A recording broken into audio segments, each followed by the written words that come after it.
माहिद के पैरों तले खिसकी जमीन, कौसर बेगम का सबसे बड़ा खुलासा। सहर होने को है कि आने वाले एपिसोड्स में जो तूफान आने वाला है उसका अंदाजा शायद अभी खुद माहिद को भी नहीं है। और यही वो पल है जिसका इंतजार हम सब बेसब्री से कर रहे थे। कहानी उस मोड़ पर आ पहुंची है जहां सहर की खामोशी अब एक चीख बनकर माहिद के कानों तक पहुंचने वाली है, लेकिन सहर के जरिए नहीं, बल्कि उसकी अम्मी कौसर के जरिए। हल्दी की रस्म और नाजिमा की घटिया साजिश के बाद घर का माहौल पूरी तरह से बदल चुका है। माहिद, जिसने अभी अभी सहर को उन गुंडों से बचाया है, उसके मन में हजारों सवाल उठ रहे हैं कि आखिर घर के अंदर से ही कोई सहर की जान के पीछे क्यों पड़ा है। लेकिन उसे असली झटका तब लगेगा जब सहर की अम्मी कौसर अपनी बरसों की चुप्पी तोड़ेंगी। मायरा टेली एक्सप्रेस के इस खास अपडेट में आपको बताते हैं कि कैसे एक माँ का दर्द अब इस शादी की पूरी बुनियाद हिलाकर रख देगा। माहिद अपने कमरे में परेशान टहल रहा है। उसकी आंखों के सामने बार बार सहर का डरा हुआ चेहरा आ रहा है। वो समझ नहीं पा रहा कि सहर की आंखों में वो खौफ सिर्फ उस किडनैपिंग का था या उसके पीछे कोई और गहरी वजह छिपी है। ठीक इसी वक्त जब पूरा घर सन्नाटे में डूबा होगा और परवेज अपने कमरों में अपनी कामयाबी और आने वाली दौलत के सपने देख रहे होंगे, कौसर एक बहुत बड़ा कदम उठाने का फैसला करती है। वो जानती है कि अगर आज वो चुप रही तो उसकी बेटी की जिंदगी हमेशा के लिए तबाह हो जाएगी। कौसर दबे पांव अपनी धड़कनों को काबू में रखते हुए मानिद के पास पहुंचती है। ये वही कौसर है जो परवेज के सामने आज तक नजरें उठाकर बात नहीं कर पाई, लेकिन आज अपनी बेटी सहर के लिए वो दुनिया की हर ताकत से लड़ने को तैयार है। और इस लड़ाई की शुरुआत वो माहिद को सच बताकर करती है। जैसे ही कौसर माहिद के सामने आती है, माहिद उन्हें इतनी रात गए वहां देखकर हैरान रह जाता है। माहिद का किरदार ऐसा है जो बड़ों की इज्जत करना जानता है, इसीलिए वो फौरन अदब से पेश आता है। लेकिन कौसर की आंखों में आंसू और चेहरे पर घबराहट देखकर उसे एहसास हो जाता है कि मामला बहुत गंभीर है। कौसर बिना वक्त बर्बाद किए कांपती हुई आवाज में माहिद के सामने हाथ जोड़ लेती है। ये दृश्य दर्शकों के रोंगटे खड़े करने वाला होगा, क्योंकि एक सास अपने होने वाले दामाद के सामने गिड़गिड़ा रही है। वो माहिद से कहती है कि जिसे वो सहर की रजामंदी समझ रहा है, दरअसल वो एक मजबूरी का सौदा है। कौसर माहिद की आंखों में आंखें डालकर वो कड़वा सच बोल देती है जिसे परवेज ने अब तक बहुत चालाकी से छिपा रखा था। वो माहिद को बताती है कि सहर इस शादी से खुश नहीं है, बल्कि वो अंदर ही अंदर घुट रही है। माहिद के लिए ये सुनना किसी धमाके से कम नहीं होता। अब तक उसे यही बताया गया था, खास तौर पर परवेज और घर के बाकी लोगों की तरफ से, कि सहर शर्मीली है और इसीलिए वो चुप रहती है। लेकिन कौसर माहिद का ये भ्रम तोड़ देती है। मैं, मायरा, आपको ये बता दूं कि ये सीन शो का टर्निंग पॉइंट साबित होगा। कौसर माहिद को वो सच बताती है जो सहर के दिल के सबसे करीब है, उसका डॉक्टर बनने का सपना। वो माहिद को बताती है कि सहर के हाथों में मेहंदी नहीं बल्कि स्टेथोस्कोप होना चाहिए था। वो बताती है कि कैसे सहर रातों को जागकर मेडिकल एंट्रेंस की तैयारी करती थी, कैसे उसकी आंखों में सिर्फ और सिर्फ मरीजों का इलाज करने और अपने पैरों पर खड़े होने का सपना था। लेकिन परवेज के लालच ने उन सपनों का गला घोंट दिया। कौसर का ये खुलासा माहिद के पूरे वजूद को झकझोर देता है। माहिद, जो खुद को सहर का रक्षक समझ रहा था, उसे अचानक महसूस होता है कि अनजाने में वही सहर की बर्बादियों की वजह बन रहा है। कौसर यही नहीं रुकती, वो परवेज की असली फितरत से भी रूबरू करवाती है। वो साफ लफ्जों में बयान करती है कि परवेज के लिए सहर कोई बेटी नहीं, बल्कि एक जरिया है माहिद के खानदान की दौलत और रुतबे से जुड़ने का। परवेज ने सहर को इमोशनल ब्लैकमेल करके, घर की इज्जत का वास्ता देकर और अपनी झूठी बीमारी का नाटक करके इस निकाह के लिए राजी किया है। कौसर रोते हुए माहिद को बताती है कि सहर ने सिर्फ अपने पिता की जान बचाने की खातिर अपने सपनों की कुर्बानी दी है, जबकि सच तो ये है कि परवेज को सहर की खुशी से कोई लेना देना नहीं है। ये सुनते ही माहिद के चेहरे के हाव भाव बदलने लगते हैं। उसका गुस्सा, जो अब तक उन किडनैपर्स के लिए था, अब धीरे धीरे परवेज की तरफ मुड़ने लगता है। कहानी में ड्रामा तब और बढ़ जाता है जब कौसर सबूत के तौर पर सहर की छिपाई हुई किताबें माहिद के सामने रख देती है। उन किताबों को देखकर माहिद को वो सारे पल याद आने लगते हैं जब उसने सहर को उदास देखा था, जब सहर की आंखों में उसने वो खालीपन देखा था जिसे वो समझ नहीं पाया था। मायरा टेली एक्सप्रेस के विश्लेषण के मुताबिक ये वो पल है जहां माहिद का अल्फा मेल वाला अहंकार टूटेगा और उसका प्यार एक जिम्मेदारी में बदल जाएगा। कौसर माहिद से भीख मांगती है कि वो इस शादी को तोड़ दे या फिर कुछ ऐसा करे जिससे सहर की जिंदगी नर्क बनने से बच जाए। वो माहिद को ये भी चेतावनी देती है कि अगर परवेज को पता चला कि कौसर ने ये राज खोल दिया है तो शायद वो कौसर को जिंदा नहीं छोड़ेगी। लेकिन एक माँ के लिए अब अपनी जान से ज्यादा अपनी बेटी का भविष्य मायने रखता है। माहिद खामोशी से सब कुछ सुनता रहता है, लेकिन उसके अंदर एक ज्वालामुखी सुलगने लगता है। उसे अपने ऊपर गुस्सा आता है कि वो सहर की खामोशी को उसकी रजा समझता रहा। उसे नाजिमा की बातें भी याद आती हैं, जो अक्सर सहर के खिलाफ जहर उगलती थी। और अब उसे समझ आता है कि सहर चारों तरफ से दुश्मनों से घिरी हुई है।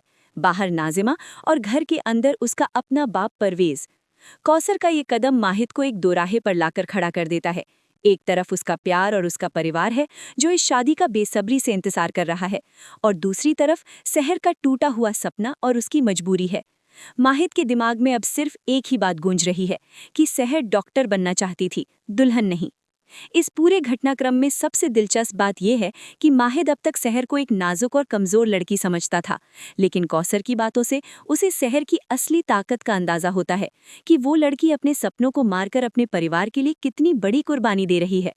माहिद की नज़रों में सहर की इज्जत और बढ़ जाती है, लेकिन सवाल ये है कि अब माहिद करेगा क्या?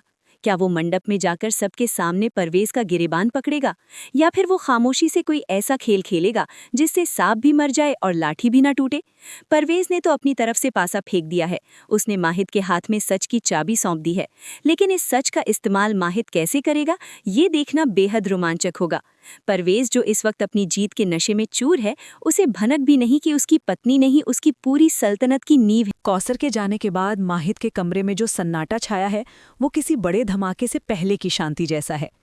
मायरा टेली एक्सप्रेस के इस अगले हिस्से में हम देखेंगे कि कैसे एक सच ने माहिद की पूरी सोच को बदल कर रख दिया है। माहिद, जो अब तक सिर्फ शादी की तैयारियों और रस्मों में उलझा था, अब उसके दिमाग में शतरंज की एक नई बिसात बिछनी शुरू हो गई है। कौसर की कही हुई एक एक बात उसके कानों में पिघले हुए शीशे की तरह उतर रही है। सहर डॉक्टर बनना चाहती है। ये शादी नहीं, सौदा है। माहिद गुस्से में कमरे का सामान नहीं तोड़ता, क्योंकि उसका किरदार ऐसा नहीं है जो बेमतलब शोर मचाए, बल्कि वो इंसान है जो खामोशी से अपने शिकार को घेरता है। वो समझ चुका है कि अगर उसने अभी जल्दबाजी में शादी तोड़ दी तो परवेज जैसा लालची इंसान सहर का जीना हराम कर देगा। अगर माहिद ने मना किया तो परवेज अपनी इज्जत बचाने के लिए सहर को किसी और के हवाले कर देगा, या फिर घर की चार दीवारी में उसका दम घोट देगा। इसलिए माहिद एक ऐसा फैसला लेता है जो इस कहानी का रुख पूरी तरह पलट देगा। माहिद ठंडे दिमाग से सोचता है कि सहर को बचाने का सबसे सही तरीका शादी तोड़ना नहीं, बल्कि ये शादी करना है। जी हाँ, आप बिल्कुल सही सुन रहे हैं। माहिद ये शादी करेगा, लेकिन अब उसका मकसद सहर को पत्नी बनाना नहीं, बल्कि उसे परवेज की कैद से आज़ाद कराना है। वो खुद से वादा करता है कि जिस मंडप को सहर अपनी बर्बादी का दरवाज़ा समझ रही है, उसी मंडप को वो सहर की उड़ान की शुरुआत बना देगा। लेकिन इससे पहले उसे परवेज के उस अहंकार को तोड़ना होगा जो उसे लगता है कि वो अपनी बेटी का सौदा करके जीत गया है। माहिद अपनी मुट्ठियां भींच लेता है। उसकी आंखों में अब प्यार या पोजेसिवनेस नहीं, बल्कि एक रक्षक की आग है। वो तय करता है कि वो परवेज को उसी के खेल में मात देगा, और इस खेल की शुरुआत वो निकाहनामे से ठीक पहले करेगा। अगली सुबह का मंजर बेहद दिलचस्प होने वाला है। घर में शादी की शहनाइयां बज रही हैं, मेहमानों का आना जाना लगा है, और परवेज सीना चौड़ा करके घूम रहा है। उसे लग रहा है कि उसकी लॉटरी लग गई है। वो माहिद के पास आता है, चेहरे पर वही बनावटी मुस्कान लिए, और पूछता है, दामाद जी, कोई तकलीफ तो नहीं हुई रात को? सब इंतजाम ठीक तो है ना? परवेज की ये चिकनी चुपड़ी बातें सुनकर माहिद के अंदर का गुस्सा उबल पड़ता है, लेकिन वो अपने चेहरे पर एक रहस्यमयी मुस्कान ले आता है। माहिद परवेज की आंखों में गहराई से देखता है और एक ऐसा जवाब देता है जिससे परवेज की हंसी पल भर के लिए रुक जाती है। माहिद कहता है, इंतज़ाम तो बहुत पुख्ता है परवेज साहब, बस दुआ कीजिएगा कि जो कीमत इस रिश्ते की तय हुई है वो अदा करते वक्त आपके हाथ न कांपें। परवेज को माहिद की बात का गहरा मतलब समझ नहीं आता। वो इसे दहेज या पैसों की बात समझकर हंस देता है, लेकिन माहिद ने अल्टीमेटम दे दिया है। मायरा, आपको बता दूं कि असली ड्रामा तब शुरू होता है जब माहिद तैयार होकर सहर के कमरे की तरफ जाता है।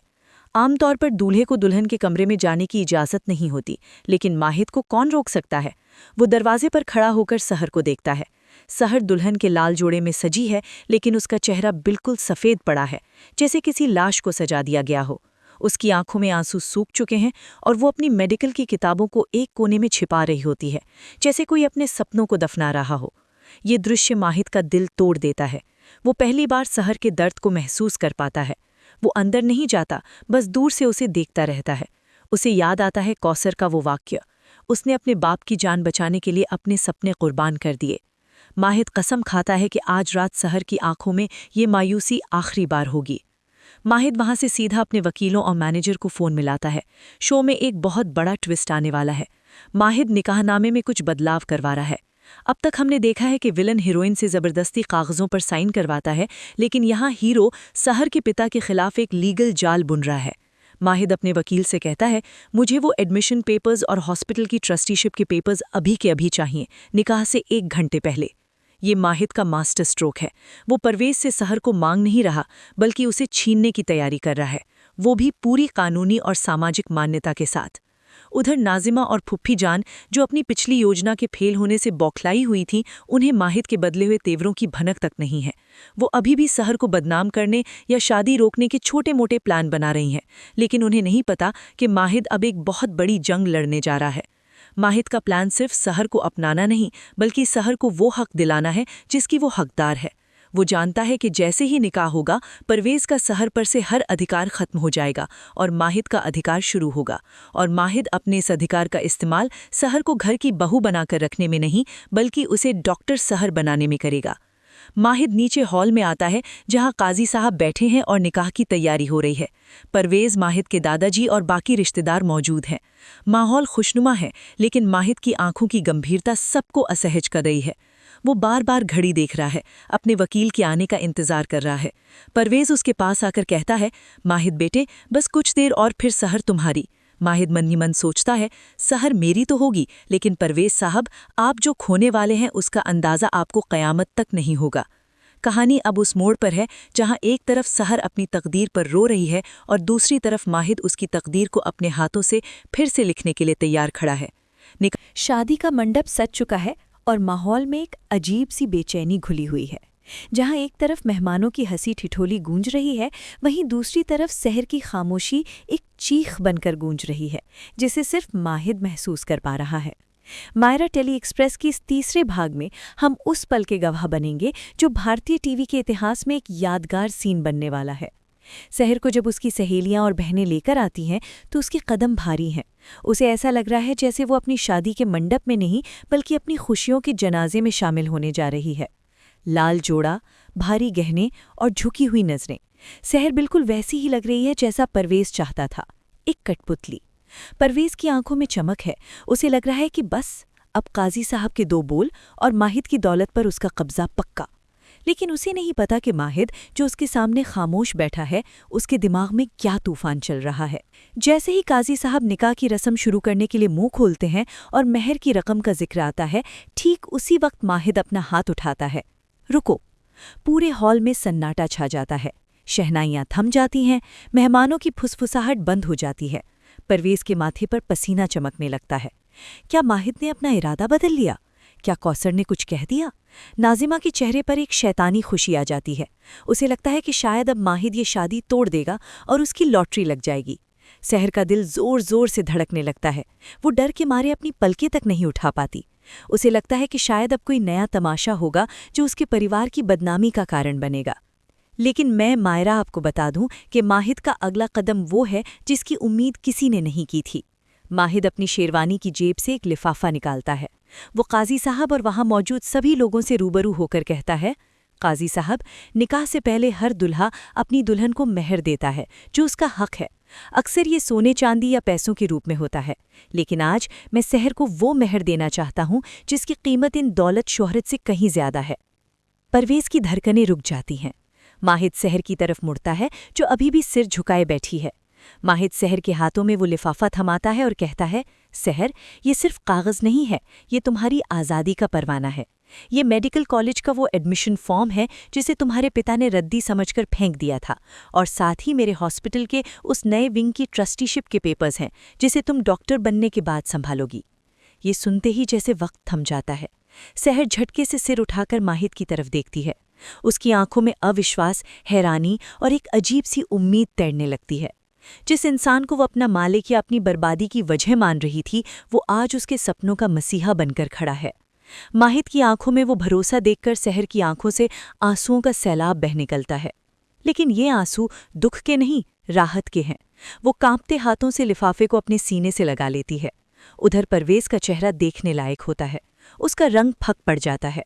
उसने जिस डॉक्टर बनने के सपने को कुचलकर सहर को शादी के लिए मजबूर किया था, माहिद ने भरी महफिल में उसी सपने को सहर का मेहर बना दिया।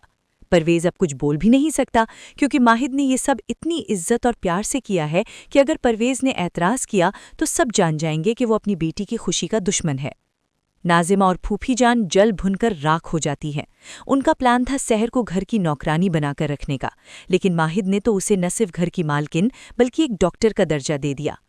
माहिद का ये वार इतना सटीक था कि सांप भी मर गया और लाठी भी नहीं टूटी।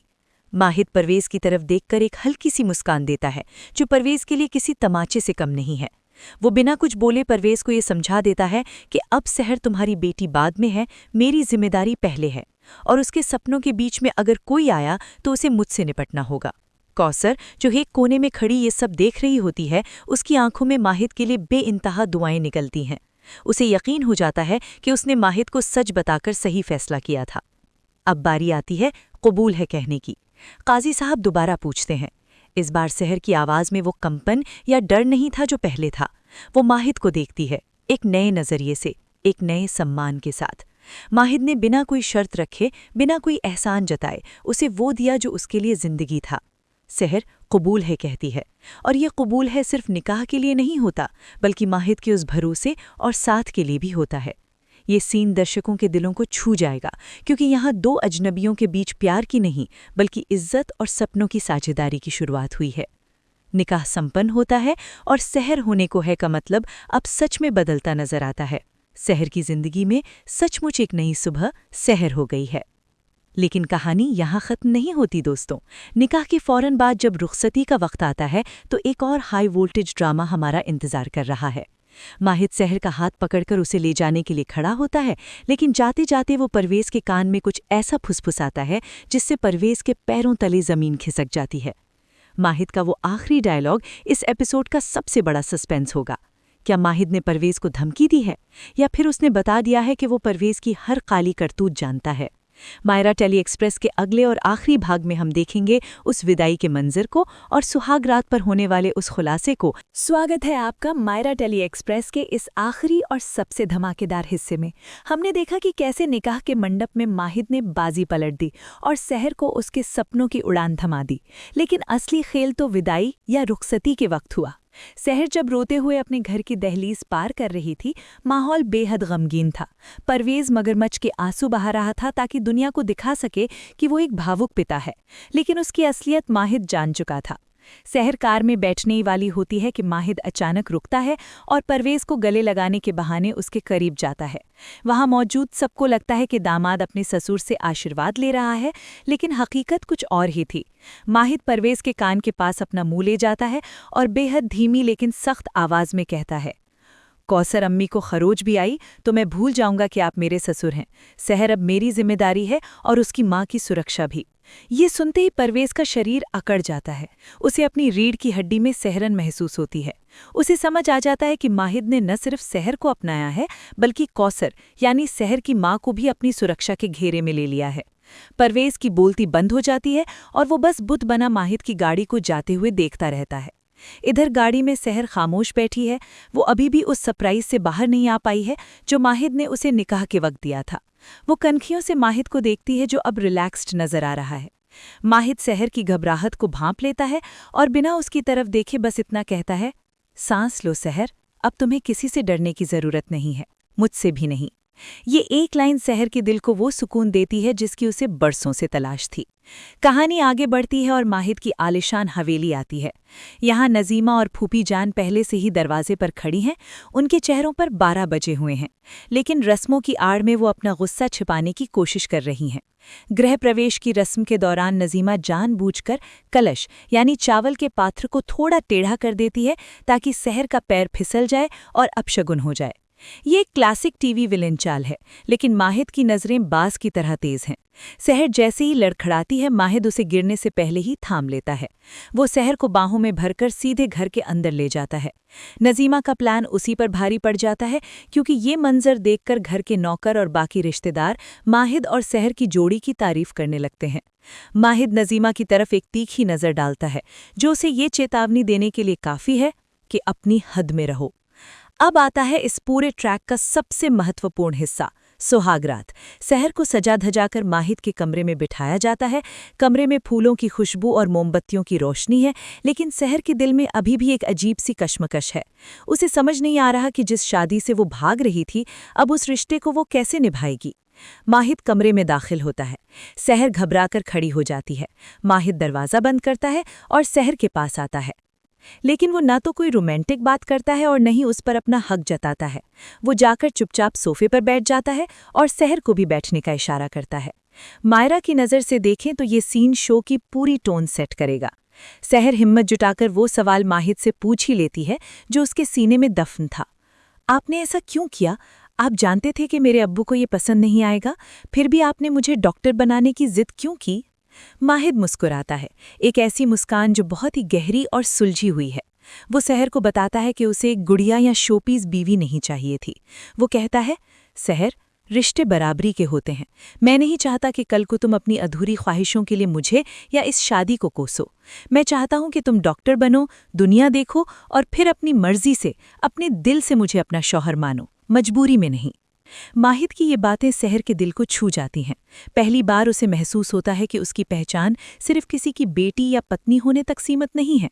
वो माहिद के सामने रो पड़ती है और माहिद एक सच्चे दोस्त की तरह उसे टिश्यू बढ़ाता है। वे दोनों उस रात एक अनकहा समझौता करते हैं। सहर अपनी पढ़ाई पूरी करेगी और माहिद घर और दुनिया की हर मुसीबत से उसके लिए ढाल बनकर खड़ा रहेगा। माहिद बिस्तर से एक तकिया और चादर उठाता है और सोफे की तरफ बढ़ता है, ये दिखाते हुए कि वो सहर की रजामंदी का इंतजार करेगा। माहिद का ये त्याग सहर के दिल में उसके लिए इज्जत की एक नई जगह बना देता है। जो प्यार शायद शादी के 10 साल बाद भी नहीं होता, वो माहिद ने अपने सम्मान और समझदारी से एक ही रात में कमा लिया। लेकिन दोस्तों, कहानी अभी खत्म नहीं हुई है। कैमरा पैन करता है और हमें कमरे के दरवाजे के बाहर एक परछाई दिखाई देती है। ये नज़ीमा है। उसने कान लगाकर उनकी सारी बातें सुन ली हैं। उसकी आंखों में ईर्ष्या की आग धधक रही है। उसे लगता है कि माहिद ने सहर को इतनी छूट देकर बहुत बड़ी गलती की है। वो वहीं खड़े होकर खुद से वादा करती है, डॉक्टर सहर, मैं ऐसा कभी नहीं होने दूंगी। माहिद ने उसे पंख तो दे दिए हैं, लेकिन उन पंखों को काटने का काम मैं करूंगी। नज़ीमा के दिमाग में अब एक नया प्लान तैयार हो रहा है, सहर को कॉलेज में बदनाम करने का और माहिद के सामने उसका चरित्र खराब करने का। अंत में सुबह का सूरज निकलता है। सहर खिड़की पर खड़ी है, उसके चेहरे पर एक नई चमक है, एक नई उम्मीद है। माहिद पीछे से आता है और पूछता है, कॉलेज के लिए तैयार हो? सहर मुस्कुराकर जी कहती है। ये सहर वाकई में उनकी जिंदगी में उजाला लेकर आई है। परवेज का घमंड टूट चुका है, कौसर को एक बेटे जैसा दामाद मिल गया है और सहर को अपनी मंजिल। लेकिन नज़ीमा और फूफी जान अभी भी अंधेरे कोनों में अपनी साजिशें बुन रही हैं। तो ये था सहर होने को है कि इस महा एपिसोड का पूरा विश्लेषण। माहिद और सहर का रिश्ता अब एक नए मोड़ पर है, जहां प्यार से ज्यादा दोस्ती और इज्जत है। लेकिन क्या नज़ीमा सहर का मेडिकल का सपना पूरा होने देगी? क्या परवेज अपनी हार का बदला लेगा? ये देखना बेहद दिलचस्प होगा। आप मुझे कमेंट्स में ज़रूर बताएं कि माहिद का कौन सा फैसला आपको सबसे अच्छा लगा, और क्या माहिद को नज़ीमा की हरकतों पर नज़र रखनी चाहिए? मैं मायरा आपके लिए ऐसे ही मसालेदार और सटीक अपडेट्स लाती रहूंगी। मायरा टेली एक्सप्रेस पर बने रहें।